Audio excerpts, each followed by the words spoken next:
Greetings, citizens, and welcome to another all-new edition of Reverse the Verse Live, the only show on Fridays where we talk about the show on Thursdays with the people that film the show on Mondays, but on Fridays and live. This week, we've got members from our character art team here to discuss their work bringing armors and clothing to your avatars in the Star Citizen universe. But before we get to that, let's go ahead and do our weekly week in review.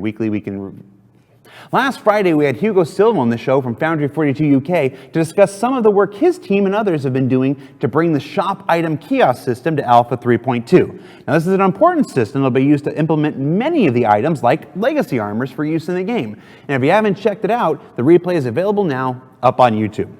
Now, Monday brought with it another episode of our weekly question and answer series, Calling All Devs. This time with responses on animation transitions, multiple quantum travel waypoints, VTOL thrusters, the current status of death of a spaceman, and a potential future in a career as the navigator on capital ships.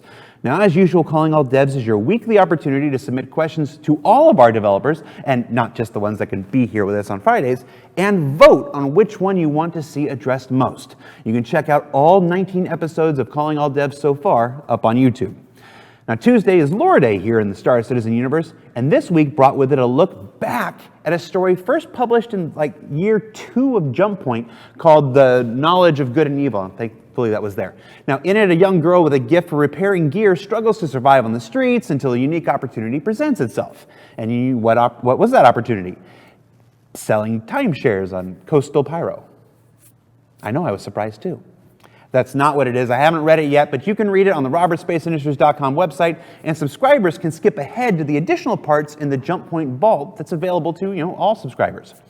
Thursday saw the release of the Hercules Starlifter Q&A, where developers addressed additional questions from backers not already covered in the ATV and RTV episodes previously featured. Now, there are only a few more weeks left in the Hercules Starlifter promotion, so if you still have questions, I encourage you to check all 3 of these resources to learn more about our most recent addition to the Star Citizen's ever-expanding pantheon of spaceships. Also on Thursday was another episode of Around the Verse, featuring many of the people that were here today talking about the stuff we talked about yesterday. It's like by design.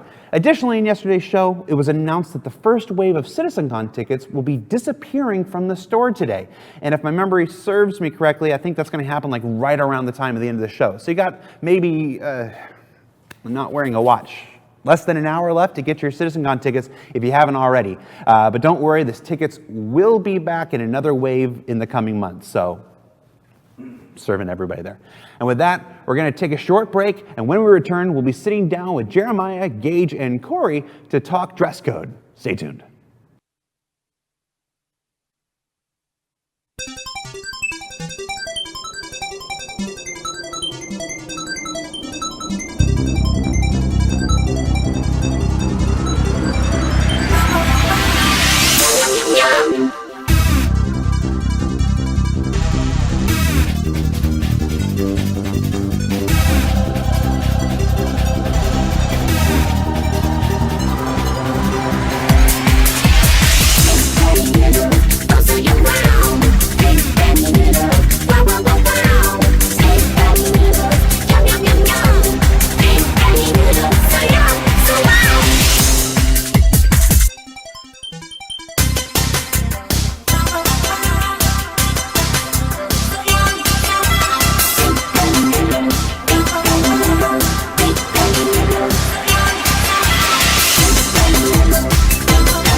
Yeah, well.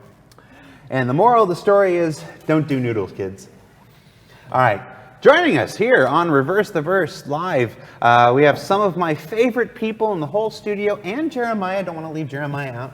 Our character art team. You got Gaige Hallman, Jeremiah Lee, and Corey Johnson. Welcome. Hello, hello. You say that every time I come on the show. I know. I don't want you to feel left out. It's you know, every time it's you know, this is a very personal show to me. It's, you know, it's not like the other shows. I kind of get to, you know, do my thing here. I don't know. I talk about, you know, I look at people like Corey and Gaige. I think about how much I like them.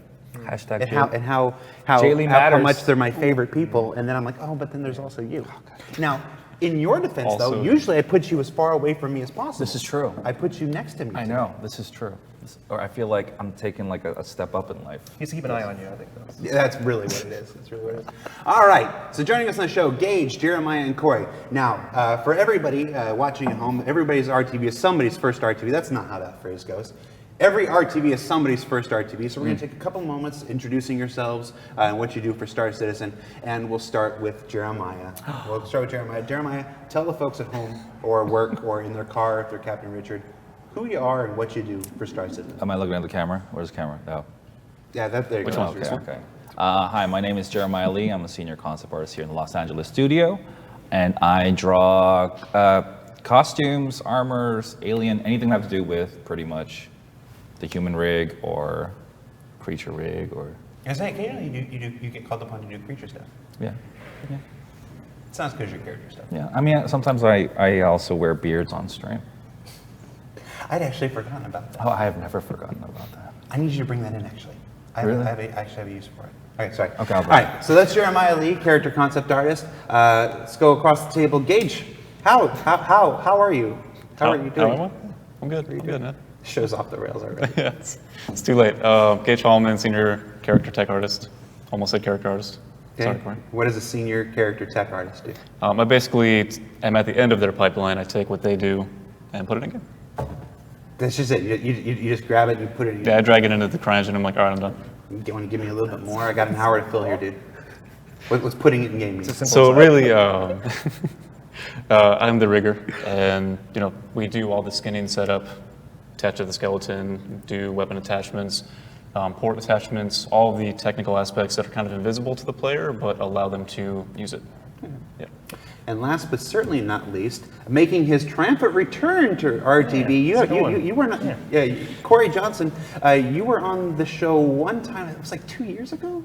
Was it that long? A little bit less than that, but, Wow. But it was, right when I started, yeah. It was like right when you started, like you came. So I knew like, nothing, like, but... where's my desk? And you're like, here's your desk, okay, and here's your password on a piece of paper. Like, hey, you want to be on RTV? It's like, okay. And that's why we have the Corey Johnson rule that I make sure everybody's been here for 3 months before we bring him on the show. Yeah, Welcome back, Corey. Yeah, thank you. Yeah. So what do you do for Star Citizen? Now that I'm hoping you know now. Yes, is it here? That's true. There. I'm the lead character artist.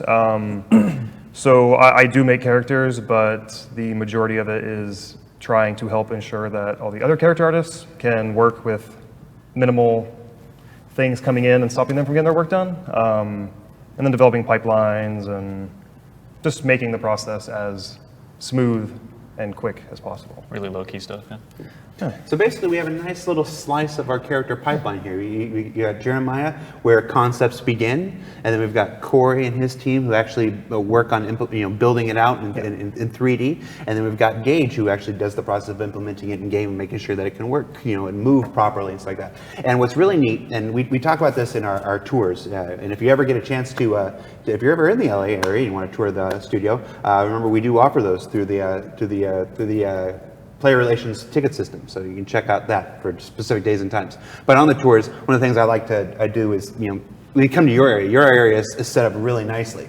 So, something can start there and it can go there and then go there, and then when he's got a problem, it can go back to you. And if it's something that you can't quite fix, like, no, we're going to need a little bit more concept because we have to change that tremendously. It goes back to Jeremiah, and it goes back and forth. It's really cool to see that working. Because we are a distributed development. We have 5 studios across the world, almost 500 people across the studios. So a lot of our techniques are about working through that distributed development. But it's really nice to see that so much of the character team not only in one building, but sitting at the desks right next to each other and watching that process go back and forth. It actually does help a lot, because before it was just insane trying to like get questions or answers for certain things. It was just all over. But with this new setup that we have with the studio here, everything's just quick. Gage is literally right across from me. I can just yell at him. Or just stare at his beautiful eyes. Yes, many of the time we just stand up and talk over monitors. It's like we've I just done walk that. through it. We've done that. We've done that. It's like gyromite. Yeah. Every time I want to talk to Corey, I can message him, but instead I yell his name. And he has this, like he's working on his desk and be like, no, go back to work. Or you stand up and just wave your arms because their music's too loud, so they react.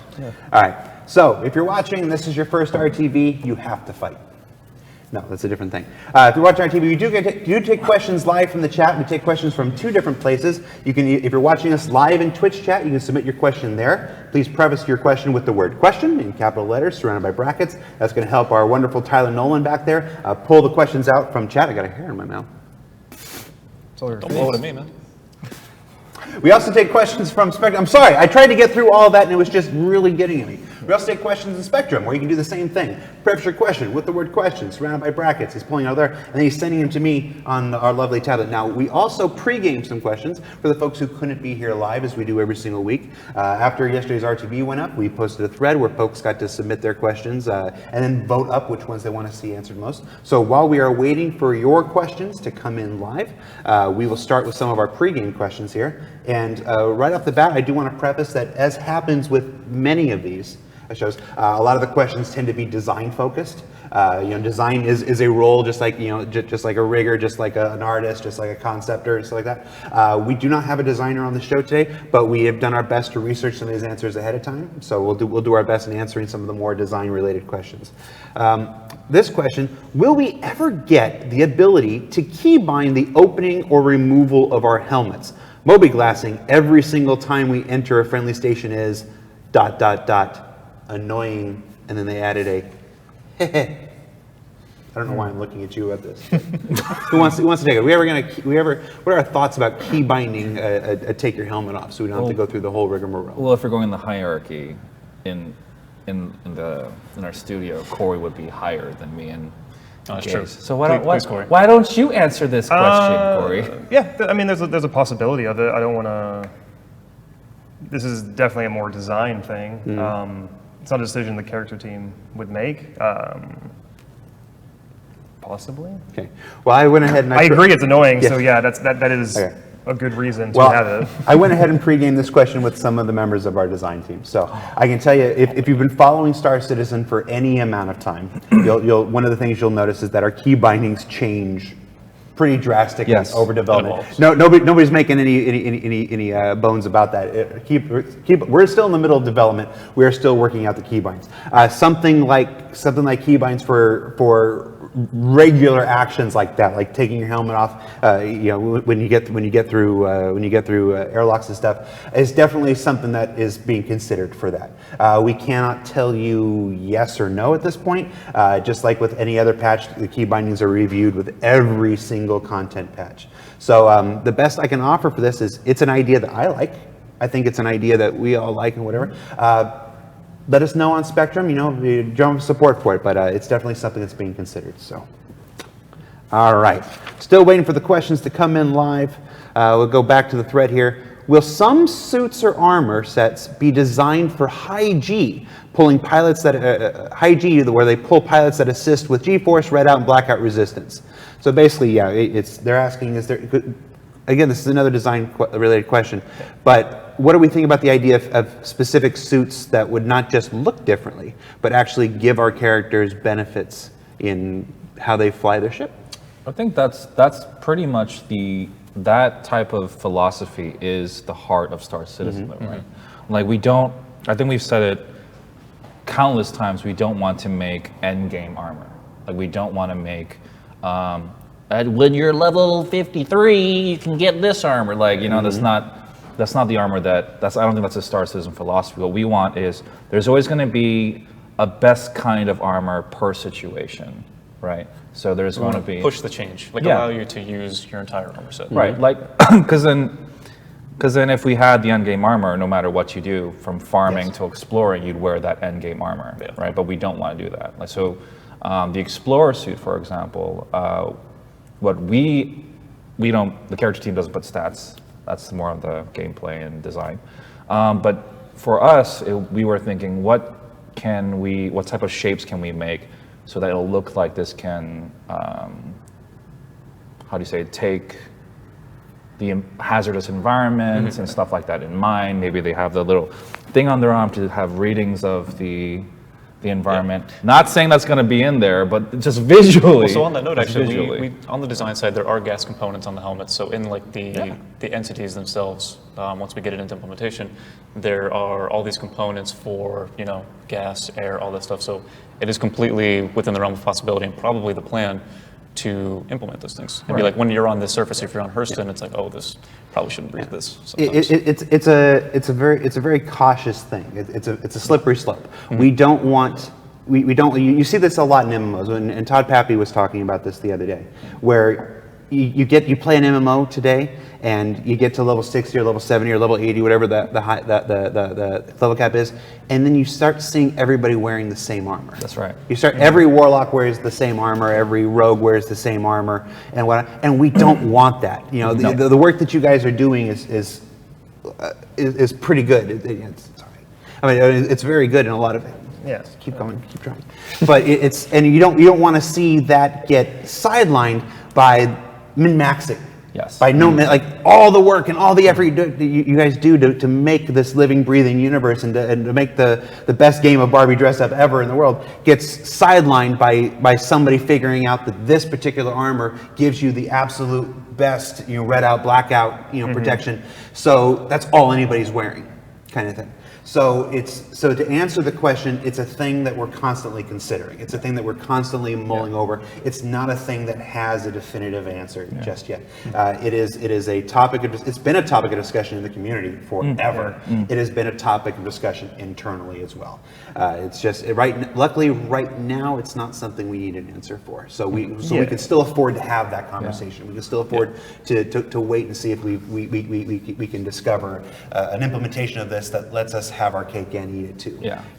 Some minor benefits or whatnot, but maybe not enough that you don't put on your super cool. This is my signature outfit. Right. I am still waiting for the day when we have like pretty much most of our stats for every piece of armor done, and there's going to be that one guy who doesn't give a crap what he looks like.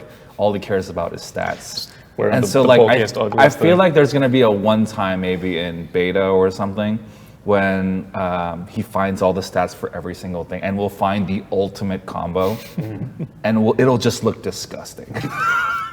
I'm just gonna wait for the first person to do that. Gonna be my screen. Heavy OMC torso, tiny helmet. Just disgusting, and I think it's gonna be great. And then there will be the other players like me that'll be flying around in a silk shirt and a cape, and they'll be redding out and blacking out every 3 seconds because they refuse not to look like fabulous. They want. Yeah. Are you confirming something? Do I have to? Are you? Mark Skeleton shirt in game. Yes. No, I'm not confirming anything. I'm speaking only in metaphor. All right. Is there? It's going to be one of those shows. Is there a possibility to make org-based color schemes like a uniform? Now, I think this question goes closer to the real question. Have we talked about allowing players to color or dye? So the primary, secondary that you were planning would probably be a big part of that. Yeah. So to me, the question sounds like someone's asking, "Hey, my organization is these 3 colors. Will we ever make something that can allow them to color their stuff in that direction?" It's tough because will we limit that by size of organization? Because we can't fill every request, right? Because there's a certain amount of time to do that. I think we're gonna have enough. We're doing quite a bit of material variance, so I think you'll be able to make the color scheme you want with pretty much any armor set or clothing set, and at least get near what you are setting up for your own organization. Yeah, I don't think we're going to give the option for, but this is theory here. I don't think that we're going to give the players option to choose specifically like hue number 246H mixed with Y. Like, I don't think we're going to be that specific, but in the ATV that Shane brought up, we have 21 different color variants per asset. And so there will be a lot of options for the players to kind of still customize to a certain extent, but I don't think we're going to hand you like a painting, like a paintbrush, and be like, just do what you want. I think there's going to be a level of restriction on customization, but we'll still give you a plethora for you to play with. This is a good time to remind folks that we are talking about current thinking, and current implementations, and current plans. And again, for folks who have been following the project since the beginning, they'll tell you, that this is game development. The only constant in game development is change. Even if this is what we're thinking today, it doesn't necessarily mean that we won't have a different idea about it 6 months from now or a year from now or whatever. So just keep that in mind when we're talking about that. It is an ongoing discussion, just like the stats thing. The coloring your spacesuits, the coloring your ships. It's a thing that has not been 100% set in stone, nailed down. We can do it or can't do it. It's not a thing you jump into lightly, because it's not a genie you can put back in the bottle. Right. So you have to. We want to build out the world, see what we construct a bit more. See the universe that we make before we start making decisions about what you guys will be able to customize in that universe. Actually, Go ahead. on that note though, so like the can versus like will, we definitely can do most of these things, and we kind of have. I think where we start to limit ourselves is how does it affect the player or other features? Because we can do all these things, but then we cut into like draw calls or memory or what we're sending over the network, and then we got to start pulling back and be like, do I want to give a player a million colors, or do I want to send like ship data or something? Exactly. Don't quote me on that. As the Federation president said in Star Trek VI: The Undiscovered Country, just because you can do a thing doesn't mean you must do a thing. Packet loss. Nice. But also to add to the material variant thing, how we're doing material variants isn't, the way we do it is very unique to each armor set. So some, like the more racing style undersuits and armor will have more bold color across more of the assets, whereas combat stuff might only have some slight accents. You know what I mean? Whatever makes sense for that armor, for the manufacturer. You want to limit for the aesthetic kind of? So it's a lot of games will have, okay, these two spots change. And it becomes very predictable where the color change is going to happen, and we're not doing that. We're keeping it very much, each armor set has that uniqueness to it. So. Even me as a layman have noticed that. So it's one of those things. One of those things that gets very easy to appreciate. Did you say me as a language? Yes, me as a layman. Oh, I heard you as a character art. I'm a layman. We all speak Jared. Okay. I speak. So we've got the questions coming in from live, and the first question is it's good for you guys, I think. What does the art team think about various fans calling the black and gold executive armor Yeezy? Yes. I mean, we don't have control over the decisions the fans make, so Praise Jesus, dude. Yeah. they can do whatever they want. Can we I shout out to the writers? Can we get a new name for these armors? I've been trying to call it the Captain Power armor. Oh no! The first time I saw the ring RSI as much. executive suit, I thought it looked like Captain Power. Am I alone in that? I mean, you probably have to be over 35, or as I am alone in that.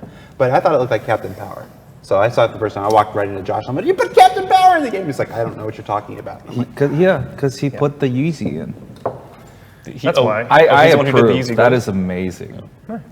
That is amazing. When you get the Captain full Power. set, you get Dragon Energy. all right. Yeah. So here's another question. Now, yesterday's ATV talked a lot about legacy armors. Now, before we get to this question, let's talk just in real general for anybody that might not have seen the ATV yet. What are legacy armors, and why have we been working on them?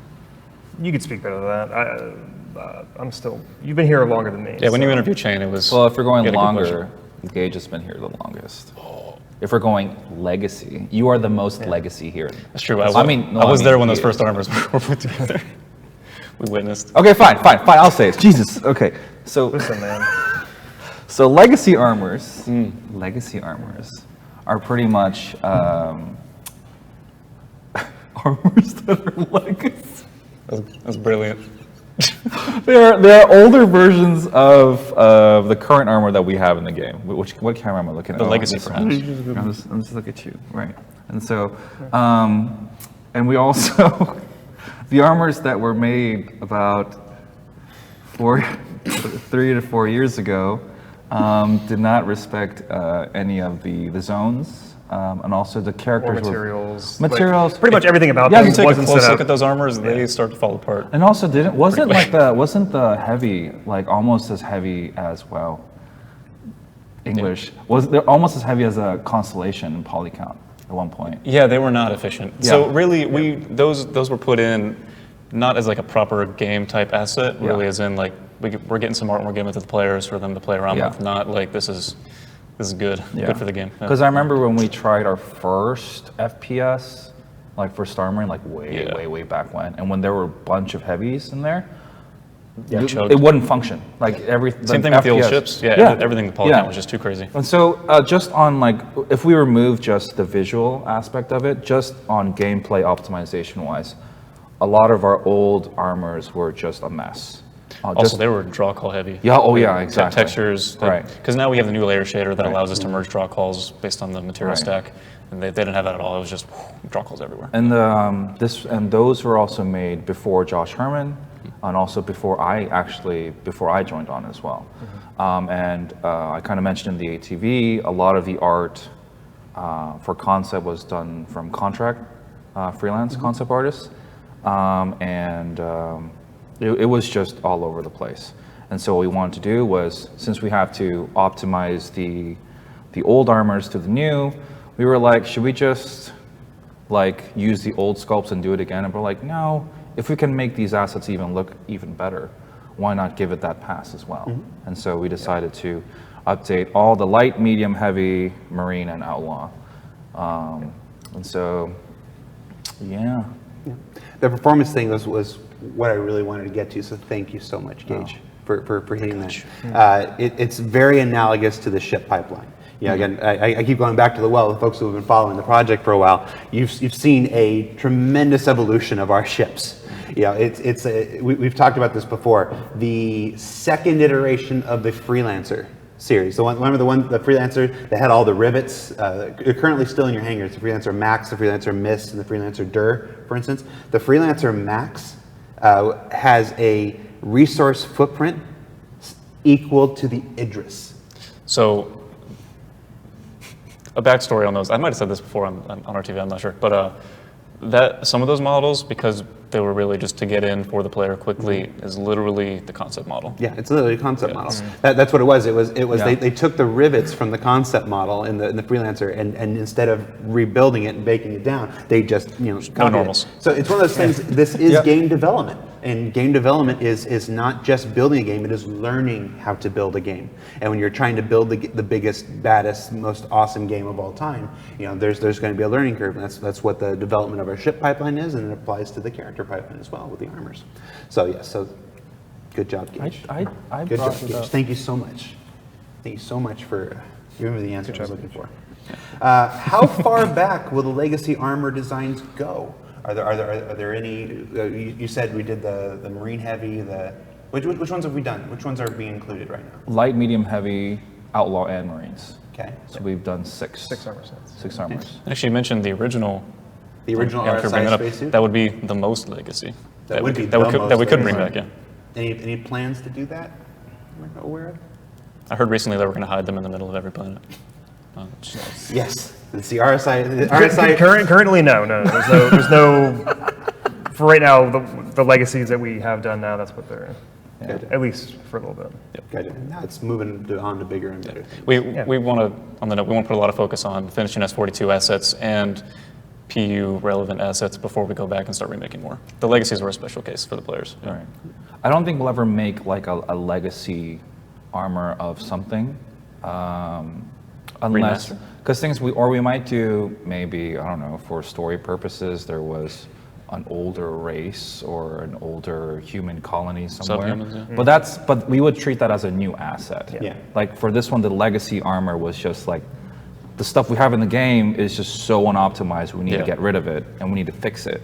Yeah. And so that's why we call it legacy. Yeah, it makes me think of what you're talking about, like when you see those movies in the old, like RAF, pilot shows up who's wearing the old school bomber jacket, and everything is old, and everybody else is wearing more modern stuff, and he's like, no, I'm still fine with the old stuff. Like that's the kind of thing. It would be a new asset. It wouldn't technically be a legacy model. Yes. Yeah. Legacy is a development term as opposed to a in fiction. Correct. Universe term. Correct. Okay. Well, Wow, there's you're some so good lower with words, implications. Jay. Although the marine armor is technically supposed to be, Older, like Yes. Mark. if the current ones are Mark III, then these would be Mark I. I don't know the actual Yeah. lore behind it, but Yeah. Sure. Right. So- Sure. I don't know. I feel I'm in a bad Jeremiah mood. trying to undermine the argument. I'm in a very bad mood. the right porg. now. It's the porg cup. Drink your pork. Is it a pork cup? Yeah. Okay, sorry. Can we go on? What's the next question? No, we must Let wait you here. sit on that. Yeah. Welcome to game development, everybody. Sound effects. Yeah, man, that could be an important part of that. Audio team. Oh god, now that's on the internet. I should buy a boat. Okay. All right, next question from the thread there.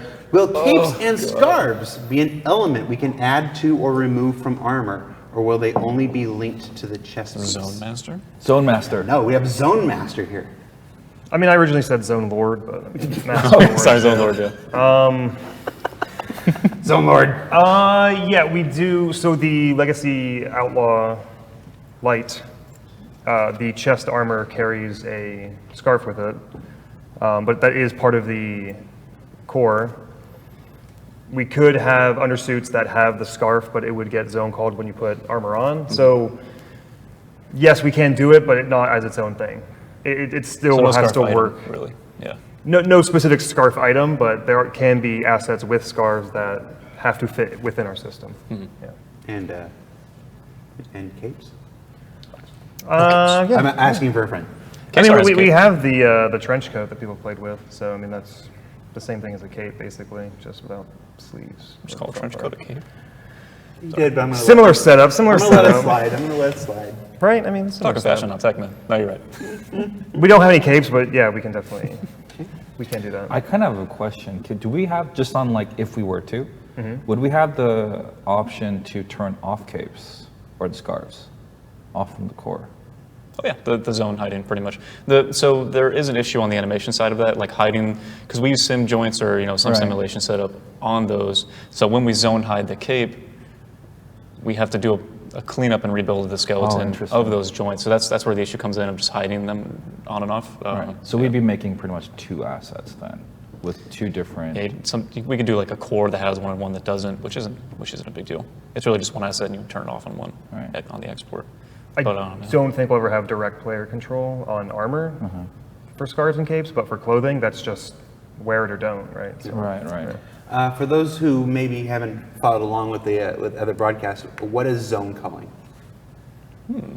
I thought you were the zone lord. He is the Zone Lord. I don't set it up though. He sets it up. It's basically so I'm wearing this shirt and I'm wearing this jacket. Without the jacket worn, you see all of the shirt. When you put the jacket on, everything that's not visually seen will actually be zone called out. So it doesn't exist anymore. So that way when you're doing animations and stuff, you don't have the shirt poking through. Yeah. It allows us to not have jackets be incredibly puffy to allow for that shirt geo to stick around. Really So- avoiding layers, because you don't want Yeah. layers of geo over each other, and of course, It just when you never works. Yeah, imagine the body, the shirt, the jacket, and then all those plates of geo on top of each other. So with Corey zones, we split it up, and then you can just start ripping them out based on markup. Yeah, Yeah, without zone calling, you'd have to it'd be madness. line up the edges so perfectly that Right. when it is deforming, everything is deforming The same. exactly the same. And even then, there's not really Which a we tried guarantee. back in 2.6. Yeah. We did do that. Yeah, Not anymore. so zone calling. Yeah, it's an exciting feature. I like zone culling a lot. When I'm sitting there making my creator wrestler on WWE 2K17 or whatever, and we're adding layers. You start seeing the shirt poke through the top of the jacket. I'm just Yeah. like, "Oh, it's such a-" Unplayable. It's a thing that just really takes you out of your character. And when you're sitting here building a first-person universe, your character is your entry point to this entire game, this entire universe here. So zone calling is a big part. How does that apply? This follow-up question from the live chat to things like weapons. When people have guns and stuff that poke through capes. Or scarves, or the back of a jacket or something. Has there been any talk about? So we have basically, imagine each weapon gets attached to like a bone that's on the character, and that bone is attached to somewhere on the skeleton of the human. Like let's say the upper spine. So if you have a gun attached to the upper spine, we have that joint with its offset basically holding out this far from the body. So let's say when we have another layer, we put on torso 0, which is a shirt, and then you have torso 1, or an armor, we would extend that joint on that item further to allow it to move. So when the system is fully polished, you will see these weapons adjusting based on the clothing you put on. Nice. So if you put on a cape or something. Whatever is the outermost layer, it's driving those attachments, right? Yeah. I think that's, Yeah. So you mentioned that when that's fully implemented, so that's not fully implemented now. Yeah, because we do have it. It's just with the immense variation we have, it's not 100% functional. Like you can play with it enough that you'll kind of notice it start to fall apart every now and then, which is why we're honing it, and we're still building out the whole design spec as we see more clothes need different specifications. Yeah. Okay. But if you ever see a cape clip a gun, send it to Corey. No, but I think it always Yes. will, because the thing is, the hardest thing about our game is EVA. I think that's Zero-G sim. Yeah, zero-G sim is just The beast. it's a nightmare for symmetry. Like I don't know, symmetry. Oh my goodness, anything that's simulated, right? So because our players, because I've seen some people on Twitch would do. Oh my goodness, was it IFC missions? Did I say it right? It is, right? That's close. ICC. ICC. ICU. There's IFCS. IFC, yeah. And then there's ICC. ICC. ICU. Missions. Yes. And it's out in space, and they're all flying around, and they'd be wearing the Sand Nomad. And that thing is just like all over the weapons and. I'm sorry, how was that again? That's pretty accurate. Zoom in and GIF, please. What was it again? All right.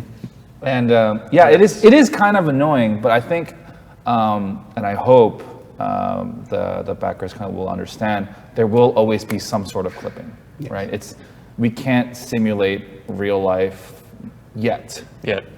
We can't have things collide on every single part correctly. So you'd have to forgive us, but there will be some things that will clip.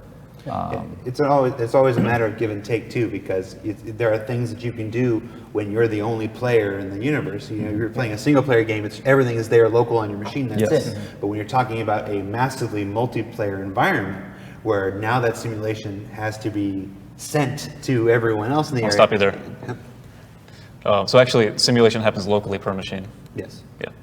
So it's not that the simulation would be sent. Just before we get the comments on it, so simulation wouldn't be sent to other machines. It's that basically it tells other people's machines, it's like, oh, they're wearing this, and then it would sim locally on their machine. Gotcha. I don't mean to. Sorry. So the same simulation would have to happen on multiple. So it could be flapping right on one person's computer, flapping left. It could flap a little because it's simulating. Gotcha. Yeah.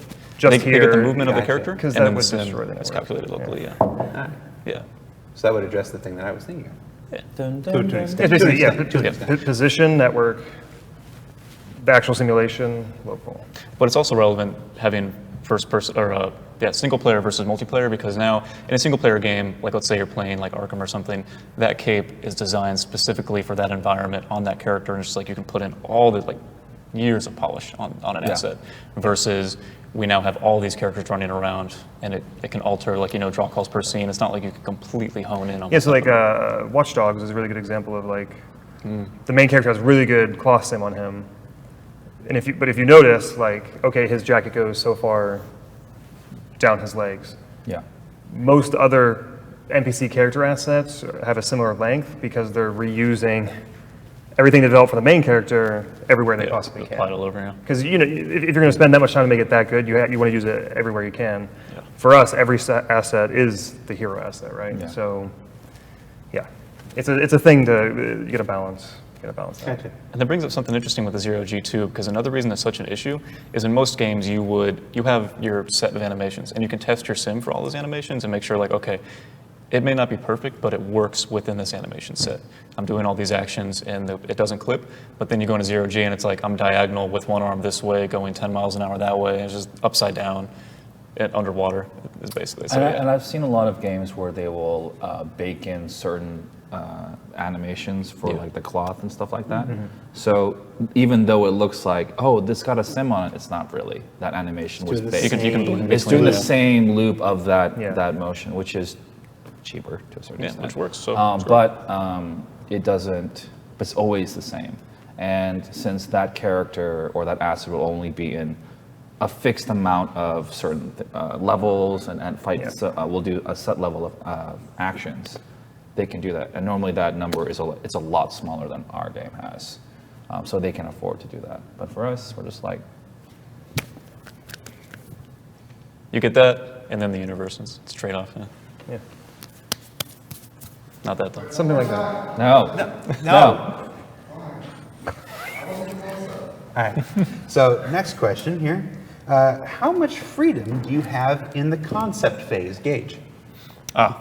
So when I'm designing my concepts, I got nowhere to go on this one. I mean, Gaige actually does have quite a bit of. Yeah, he does. Actually. There is say that he has because the armor needs to function Yes. like an armor because if you have a solid piece of metal here, then Yeah. Oh yeah. So yeah, Jeremiah, You know, other you can't concept do that, artists, yeah, so- they'll send stuff over like midway through the phase so that when they're fully done, I don't look at it and be like, I can't do that, dude. Like what? go redo Yeah, all just this and take all that that. off. Yeah, yeah. Actually, I don't know if we could talk about it, but there was a leg recently that we did something similar. That's as far as I can go on that. Yeah. I like how the non-concept artists are talking about a question that was directed at me. I don't know if I can talk about this, but there was a leg.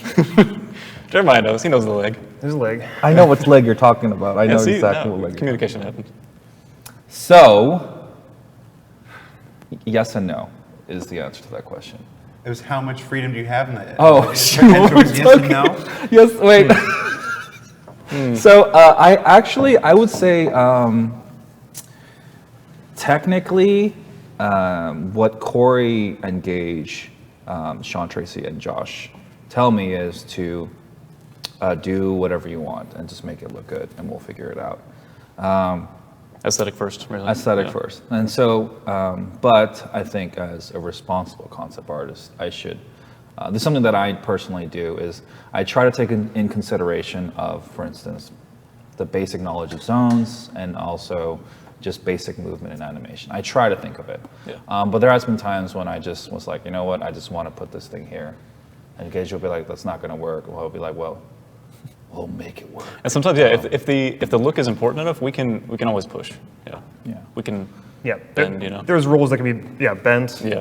And there's other rules that we just have to say that's Right. not going to happen. Right. But then the thing is, freedom as in creativity, like creatively, yes.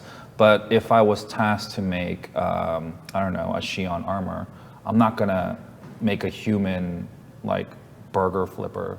Like, you know what I mean? Like, costume. Like, I would still have to communicate with design and with the writers to get the correct lore. And, Still got style sheets, yeah. Shion burger flipper. yeah, confirmed. 2018. That's a Wow. shit. Well, all right. Quarter 4. That's what we're doing now. It's on the roadmap. All right. Yeah. Backpacks. Any talk about backpacks being incorporated into? So, I mean, we can talk from the visual of them. I'm not going to talk about it from like the designer side. Yeah, we can have backpacks. Backpacks would. So if you have a backpack on a shirt, it's technically a jacket. And if As there's far as the zones go. in terms of the zones, if it's a backpack on a jacket, it's just part of the jacket. Like, Unless we do the super secret torso 2, Oh, God. which allows us to break Yeah. some rules. yeah, which we try to. Yeah, that's like Yeah. the bending, but we try to avoid that. We'll talk 'Cause about special torso casing too. stuff just gets Yeah, gets muddy, so try to avoid it. We could actually, so I think with like how you made the, or wanted to incorporate the pants accessory zone and the shirt accessory zones, you could have like a backpack zone, which is a thing that basically like we can give them free reign, and then when something goes over it, fine, it turns off. Yeah, so you have a shirt and it comes with a backpack. When you put a jacket on, then it, through zone calling, it's gone. So I mean, there's a lot of room to play with things. We just have to really think about the technical requirements to then do that thing, because it's rarely ever just straightforward. Yeah. It's, well, we have A, B, and C, and then where can we start to? It's not easy to. It's not. I think a lot of people think, oh, it's just a backpack. Just put it on. It's not that easy. Once we have a fixed pipeline or an actual working rule set for clothing and customization, we have to stick to that design philosophy. We can't just be like, I'm just gonna put a unicorn horn straight through his chest because screw it, why not? Like, Really had a left field on that one. or like I can put on, because in real life you could. In real life, I can put on 5 jackets. Yeah. Right. In real life, I can. But game-wise, that's just, unless we specifically from the very beginning design with knowledge that someone's going to put on 5 jackets, then I guess we could come up with something. But that wasn't the intent when we first designed the whole zones Yeah. Yeah. customization. Yeah, as an example, for clothing, we have a checklist, just a technical checklist to go through, and it's around 40 points It's getting big. for like an entire character to check, and For PU assets. for PU clothing and all that, not armor. And the reason for that is we're trying to maintain as high quality as possible, but we have some pretty extensive modularity, which the more modularity, it takes away quality. So we're trying to fix that by doing some really, really in-depth technical stuff. So it's a lot to learn, and it's really unwieldy to use, but the result is you don't end up with, all right, all my clothes are giant puffy things that they don't look good, but sure, you can swap them around, And you'll see a lot of games do that. You'll see, like, whenever you see games that allow you to switch things, they're big. You like wearing Arctic. wear pretty much, yeah. Every jacket looks Yeah, like it's yeah. from REI or Yeah, something. it's to fit. Yeah. Question from the live chat: GFX effects on armor. I think they're like particle effects or light up like Tron bits. As You guys have the glows and stuff, but particles. Yeah, glows, particles. I mean, we have, thrusters. there's all the like the attachments and stuff that Gaige's team sets up for grenades and all that. I don't know why you couldn't also Yeah, we put can definitely attach effects particles. emitters and stuff. Yeah. Like, We do we kind of already do for the jetpack. Like, from a technical standpoint, technically. yes, we can do it. I don't think we're going to do it anytime soon, but Are they talking about like, I'm talking about like a Tron armor. actual moving LEDs on yeah, a like- suit? yeah, so they do that, yeah. that's just pure character art. But if you want, Illume? I applied the rotten meat effect to me, and now there's flies all around me. That'd be a visual effects thing, and I don't see why we couldn't apply that. That's a thing. Halo did that. They have lightning you could apply flies around your character. Yeah. Flies? I don't remember flies. Yeah. I mean, Gage and I did a test. Oh, the moving tattoo, yeah. Yeah. So we tried a lot of different things of actually lights going through the character. I also did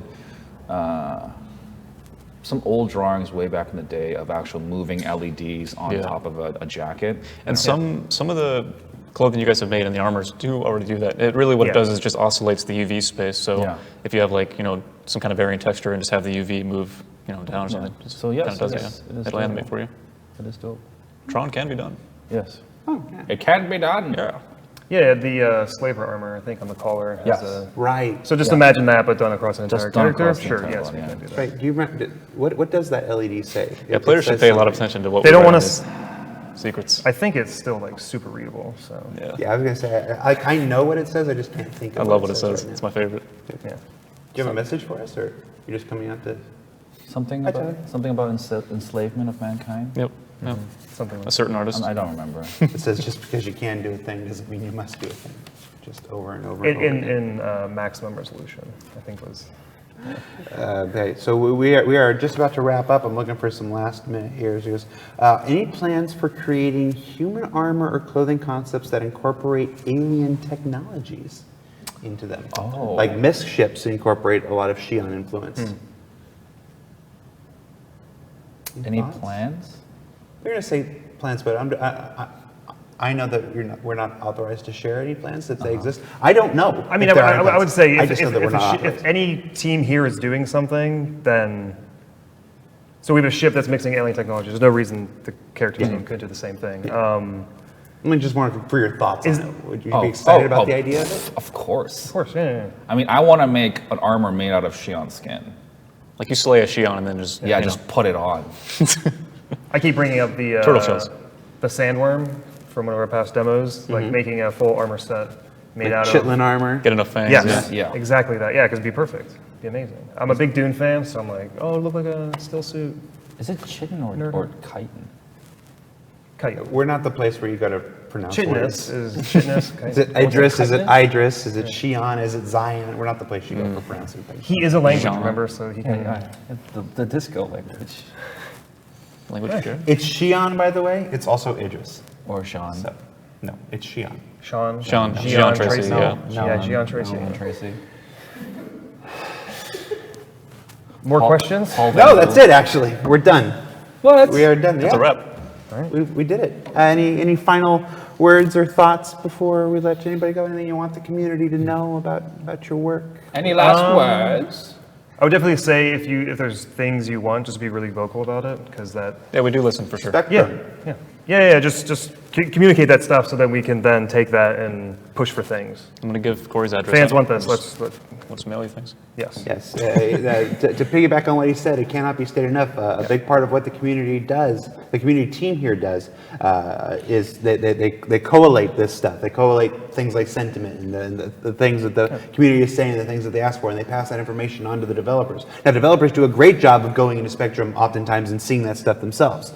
So I know Sean loves to go in there. Yeah, between those two things, Spectrum is your place to suggest things like that. And even if you're not seeing responses and whatnot, it's because we can either read 10 threads or we can spend time crafting a response to one thread. And it's far more important that we get your feedback than it is that we spend the time responding to everything else. So that what parting words? What? This is your last day. Final thoughts. I don't know. We're just going with it. We're just going with it, Gage. We're going with it. Thanks for having me on, man. Thank you for the audience of Landos. Yes. Yeah. But the Han Solo movie came out yesterday. Oh, It was good. I liked it. Say spoilers. No, I'm just gonna don't do that. Spoilers. I liked it. Jeremiah? No, don't say his word name. Just say it. You there? Anything, Jeremiah? No. Okay. Oh, perfect. All right. So that wraps up this week's Reverse Verse. We're gonna take a short break. I'm gonna set this up here for a second. If in the break between the hosting and the interview, you saw a Friday flashback to our Ballad of Big Benny song, written and performed by our own Russ Treganza. You're about to see another Friday flashback. This is a bit of unseen footage, a bit of outtakes from previous broadcasts. Flashback of unseen things. Yeah, flashback. Well, it happened a long time ago. Flashback from the future? Just A long, long time ago, in a galaxy far away, Naboo was under an attack. Play the video. We'll see you in about a minute. Nice. That was beautiful. Choke on your cord, man.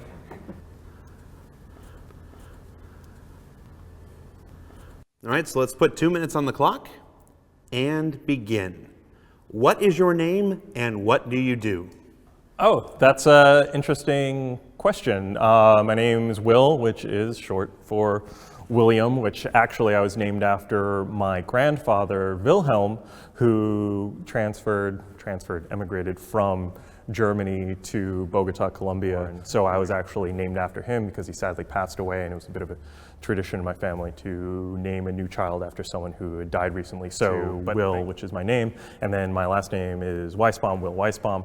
Weisbaum means white tree in German. My name, it got changed over in Ellis Island when my dad's dad came over. Because his mother was traveling without her husband. They forced her to go back to her maiden name. So William Weisbaum, and I am a senior writer here at CIG. I'm done. I'm done with this. I'm done. Shut it down. Well, that about wraps up this week's show. A special thanks to Corey and Jeremiah and Gaige for taking their time to appear on the show this week. Some housekeeping before I let you go. As we said at the top of the broadcast, we've got just a few minutes left for the first wave of CitizenCon tickets before they close up. This will be your last chance to get tickets for a while if you haven't gotten them already. There's also a tutorial video contest going on right now for some free ships. You can find all the details about that up on Spectrum. And then, of course, this Monday is another all-new episode of Calling All Devs. Even though it's a holiday here in the U.S., we're still doing our shows. You know, I don't stop for nothing. Next week's show covers an array of topics that escape my brain at the moment. I should have prepared for this better. I usually do this over there. But Todd Pappy's back, and he's always got some good info, so you're going to want to check that out. And then lastly, but not leastly, we've got a fun little promotion going on this weekend for Enterprise Day. What's Enterprise Day? I wouldn't know. Oh, nope. You'll have to go to the robertspaceindustriescom website to find out what that is, but you're going to need to be quick about it because it's only for this weekend only. And to help you do that, we've got 2 brand new MISC Razor variants that folks have been asking about since the release of that Alpha 3.1 ship trailer back in March. And the best part about these, they're complete and flyable in-game right now. So you're going to be able to have a lot of fun with those this weekend. For Reverse the Verse Live, I'm content manager Jared Huckabee. There's a good chance we'll see you next week, everybody. My, this your Anakin guy. Maybe Vader someday later, now he's just a small fry. He left his home and kissed his mommy goodbye, saying, JJ, shut the serial off right now. So I'm gonna be a Jedi.